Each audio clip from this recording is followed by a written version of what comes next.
મારા પપ્પા એક દિવસ છે ને નાના હતા હા ત્યારે બહુ તોફાન કરતા હતા એ. ઓ બાપ રે હે પછી મમ્મી પપ્પા છે ને બહુ જ બોલ્યા હતા, બહુ જ બોલ્યા. હે હા, કિશોર દાદા બોલ્યા કિશોર દાદા ને સોમના બા શું બોલ્યા કે તું કેમ વધારે પડતું તોફાન કરે છે?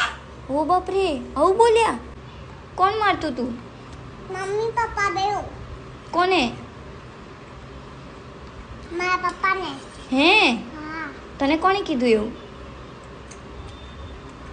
આ સ્ટોરી તને કોણે કીધી પહેલા મને એ કે સાચું. હે આ જાતે બનાવીને તે હે ને એમ ને મારા આજે પપ્પાને પૂછવું પડશે તમને મમ્મી પપ્પા મારતા હતા પછી પપ્પા શું કર્યું પપ્પાએ કીધું કે ના હું હવેથી તોફાન નહીં કરું. હે તો ઓલી મમ્મી પપ્પાએ કીધું કે ગુડ બાય. હા